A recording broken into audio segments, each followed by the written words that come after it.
गौरवाड तालुका शिरोळ येथील गट नंबर 265-266 हजरत शेख दाऊद पीर जमीन बेकायदेशीर कसत असल्याने ही जागा उरुसासाठी रिकामी करून द्यावी अशा मागणीचे पत्र गौरवाड येथील असलम ऐनुद्दीन मुल्ला यांनी कोल्हापूर जिल्हा पोलीस प्रमुख महेंद्र पंडित यांच्याकडे दिले.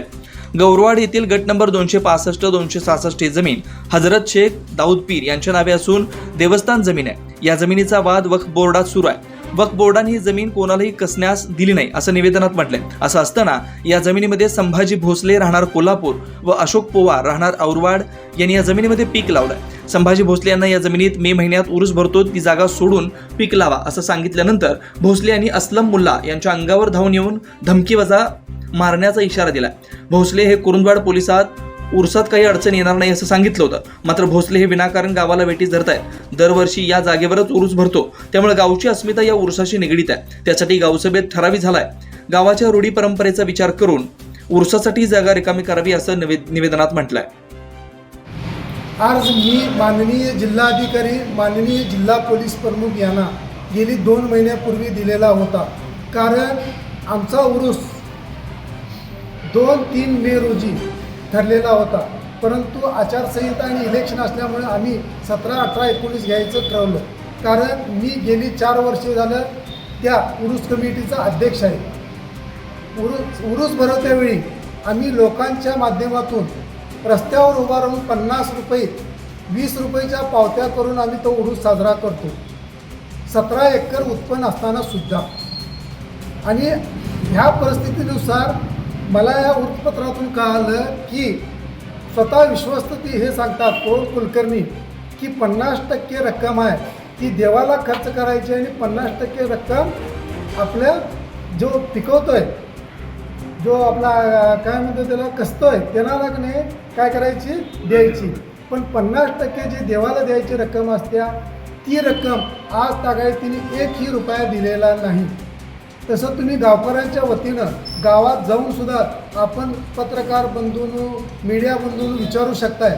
कारण हे सगळं जे आहे बिनपुड्याचे माझ्यावर आरोप झालेले आहेत. मी कुणालाही धमकवलेलं नाही, कुणालाही धमकी दिलेलं नाही. उलट मी एक सामाजिक कार्यकर्ता आहे. आता मी सध्या लोकसभेचा उमेदवार आहे. फक्त मला बदनाम करण्यासाठी हा षडयंत्र आहे. दुसरी गोष्ट उरूस जो साजरा होतोय सालाबादप्रमाणे त्या पिराशा शेतातच उरूस सुद्धा साजरा होत असतोय. पण जाणून बुजून संभाजी भोसले आणि अशोक पवार यांनी ऊस लावलेला आहे. मी त्यांना 4 महिन्यापूर्वी सूचना दिलेली होती की सालाबादप्रमाणे हा उरूस तिथेच भरणार. काल मला अनिल चव्हाण कॉन्स्टेबल आपले ते बोलवले आणि मला विचारले तुमचा अर्ज असा आहे. मग मी त्यांना हकीकत सांगितल्यानंतर त्यांनी ग्रामसेवकाला फोन केले काय म्हणून की हे ग्रामपंचायतचा अर्ज खरा आहे की खोटा आहे. ग्रामपंचायतचा एखादा ठराव गावसभेने करायचा असला तर त्याला सचिव जबाबदार नसतं. गावकरी या गावसभा घेत असतात आणि त्याचा अध्यक्ष आहे गावकरीचा सरपंच असतोय.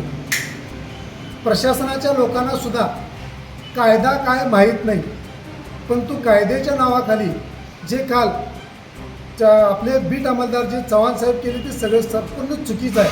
मला असं वाटतं बहुतेक ते कुलकर्णीला आणि पाटीलला असं पाठीशी घालतात काय. मी परत आता माझं इलेक्शन झाल्यानंतर परत SP साहेबांना आणि कलेक्टर साहेबांना अर्ज करणार आहे की ही विश्वस्त नसताना विश्वस्त पण कसं सांगतात. विश्वासाचा जो प्रश्न आहे तो प्रलंबित आहे दोन्ही बाजूनं. जर प्रलंबित असला तर वारसा हे विश्वस्त म्हणून सांगू शकत नाही. तर माझी आपणास एवढीच विनंती आहे की माझा जो 16-17 तारखेला जो उरूस होणार आहे त्याच्या अगोदर जो कोण ऊस केलेला आहे ते ऊस काढून घेण्यात यावा. जर जनतेत उद्रेक झाला तर मी जबाबदार राहणार नाही.